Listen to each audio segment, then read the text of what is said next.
निशिकांत दुबे जी। यहाँ से मैं बोलने की इजाजत चाह रहा हूँ। Yes please. धन्यवाद सभापति महोदय। मंत्री जी कर्नाटक की एक जाति मेदारा को शामिल कराने के लिए संशोधन लाए हैं। बहुत छोटा संशोधन है और इसके बारे में हमारी पार्टी के प्रहलाद जोशी जी ने जो मेहनत की या उन्होंने जो बोला, मैं उससे अपने आप को संबद्ध करता हूँ।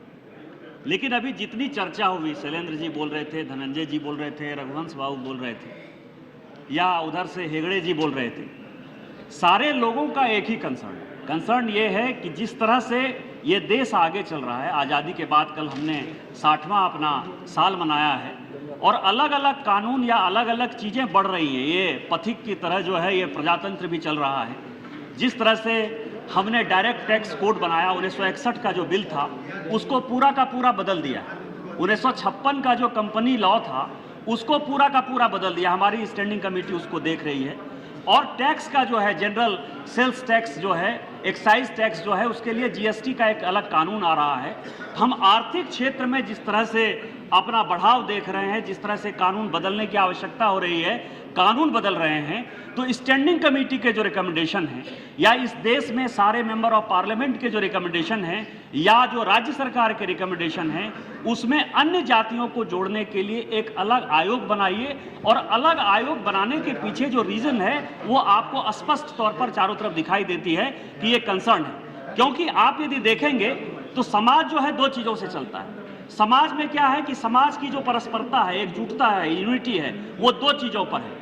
एक तो पहले समाज देखता है कि हम दोनों में समानता क्या है। समाज में यदि सारे लोग साथ रहेंगे तो एक दूसरे से सिमिलरिटी क्या है। और दूसरा चीज़ देखता है कि डिफरेंस क्या है, अंतर क्या है। तो कहीं ना कहीं scheduled tribe, scheduled caste, OBC और इस तरह की जो जातिगत व्यवस्थाएं हैं इस देश में, वो एक समानता भी है। समानता ये है कि देश के प्रति उनकी कमिटमेंट है। समानता यह है कि देश में कहीं भी किसी तरह की परेशानी होती है तो वो साथ में खड़े हो जाते हैं। और समानता यह है कि सामाजिक, आर्थिक और शैक्षणिक तौर पर वो कहीं ना कहीं अपने आप को पिछड़ा हुआ महसूस करते हैं। इसलिए समाज में उनको अपने साथ लाने के लिए, समाज में एकरूपता कायम करने के लिए, उस अंतर को पाटने के लिए उनको रिजर्वेशन की आवश्यकता है, उनको सहूलियत की आवश्यकता है। और इसलिए कोई शेड्यूल ट्राइब हो जाता है, कोई शेड्यूल कास्ट हो जाता है, कोई ओबीसी हो जाता है। और हमारा क्या काम है? हमारा काम है कि सभी पत्थर जो है उसमें कोई ना कोई मूर्ति है। तो सभी जातियों में कोई ना कोई अच्छाई है, उसमें केवल है कि उसका जो ऑब्स्टेकल है, उस पत्थर के सामने जो दूसरा पत्थर पड़ा हुआ है, उस पत्थर को हटाकर उस मूर्ति को बना देने की आवश्यकता है, जिससे वो पत्थर मूर्ति का रूप ले लेता है। मैं आपसे अभी 342 आर्टिकल की आपने बात कही है। मैं संथाल परगना से आता हूं और आर्टिकल 339 को मैं कोट करना चाहूंगा। मैं लगातार 377 में, 0 आवर में और आपको पत्र के माध्यम से लगातार मैं लिखते रहा हूं।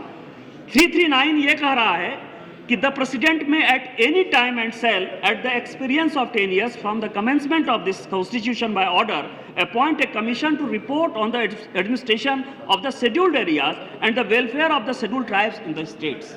मैं जिस एरिया से आता हूं संथाल परगना, वो शेड्यूल 5 का एरिया है।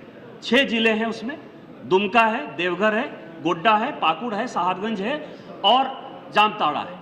6 जिला है। ये 6 जिला संथाल परगना जो है, क्योंकि झारखंड 2 इलाकों को मिलाकर बना है, छोटा नागपुर और संथाल परगना को मिलाकर, और पूरा संथाल परगना जो है वो शेड्यूल 5 का एरिया है। और शेड्यूल 5 में जो कुछ जातियां रह रही हैं, जो 1932 तक शेड्यूल ट्राइब थी, मतलब सबसे बड़ी बात यह है कि 1932 तक वो जातियां शेड्यूल ट्राइब थी। और वो जातियां हैं, भुइयां हैं, घटवाल हैं, घटवार हैं, भुइयां घटवाल हैं, खेतौड़ी हैं, कादर हैं, पेरियार हैं। इस तरह की जो जातियां हैं, वो जातियां वहां रहती हैं, शेड्यूल 5 के एरिया में रहती हैं। और मैं जब भी क्वेश्चन उठाता हूं, जब भी पत्र लिखता हूं, तो आप कहते हैं कि एथनोग्राफी रिपोर्ट होना चाहिए। रघुवंश बाबू अभी जिस सामाजिक संस्थान की बात कर रहे थे उसके रिपोर्ट की बात कर रहे हैं। आप कह रहे हैं कि स्टेट का आपको रिकमेंडेशन होना चाहिए, फिर रजिस्ट्रार जनरल का रिकमेंडेशन होना चाहिए, फिर स्टैंडिंग कमेटी का रिकमेंडेशन होना चाहिए, आपका रिकमेंडेशन होना चाहिए। आपको कभी लगता है कि ये 5-6 संस्थाएं एक साथ जो है इकट्ठा हो सकती हैं आज की डेट में इस देश में? जिस तरह से रीजनलिज्म की पॉलिटिक्स चल रही है, जिस तरह से कास्ट की पॉलिटिक्स चल रही है, देश के बारे में कौन सोचना चाहता है? तो न राधा को नौमन तेल होगा, न राधा नाचेगी। आपने जिस तरह से चारों तरफ से ये एक वेव क्रिएट कर दिया है, इस वेव में नहीं होगा। और आप राज्य सरकार को, मेरा सीधा एलिगेशन ये है कि आप राज्य सरकार को, क्योंकि जिस आर्टिकल 339 की मैं बात कर रहा हूं, इसके हिसाब से आप राज्य सरकार के ऊपर ये नहीं छोड़ सकते हैं। यदि 1932 तक ये सारी जातियां शेड्यूल ट्राइब में शामिल थी, तो क्या कारण है कि पिछले 60-65 साल से वो लगातार आंदोलन कर रहे हैं, लगातार जाति की बैठकें हो रही हैं, और आंदोलन ऐसा हो रहा है कि संथाल पढ़ना कहीं एक बार ठप हो चुका है, और ठप होने के बाद 2005 में राज्य सरकार ने आपको रिकमेंडेशन भेजा। आपने उसमें एक टेक्निकल पॉइंट लगाया कि इन जातियों को हम इंक्लूड नहीं कर सकते। फिर जो वापस गया 2005 से, वो 2012 तक नहीं आया, और मुझे लगता है कि जिस तरह का कोalition सरकार वहां चल रहा है, शायद वो और भी 20 साल तक नहीं आएगा। तो 20 साल तक यदि नहीं आएगा, तो क्या ये जातियां ऐसे ही रोड पर रहेंगी? क्या उसका आंदोलन इसी तरह से चलता रहेगा?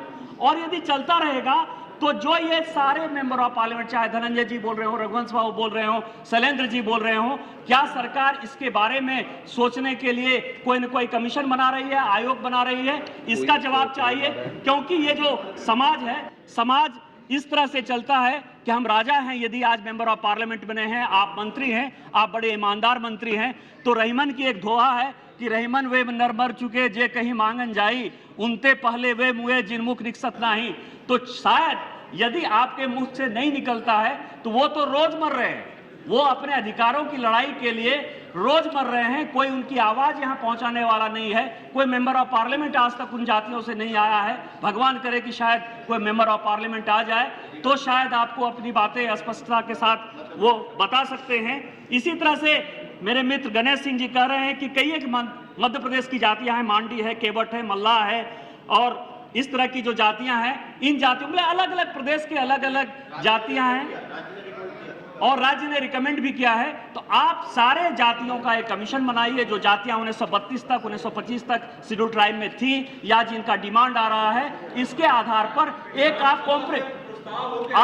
आप कॉम्प्रिहेंसिव कानून लाइए। जिस तरह से जीएसटी आ रहा है, जिस तरह से डीटीसी आ रहा है, जिस तरह से कंपनी बिल आ रहा है, मेरा यह आपसे आग्रह है कि उसी तरह का आयोग बनाकर आप एक साथ सारे जातियों को, सारे राज्य के सारे जातियों को इकट्ठा करके एक अलग शेड्यूल ट्राइब, शेड्यूल कास्ट और ओबीसी का लिस्ट बनाएं, तो देश के लिए फायदा होगा। इन्हीं शब्दों के साथ जय हिंद, जय Bharat. Thank you Shri Dhruv Narayan.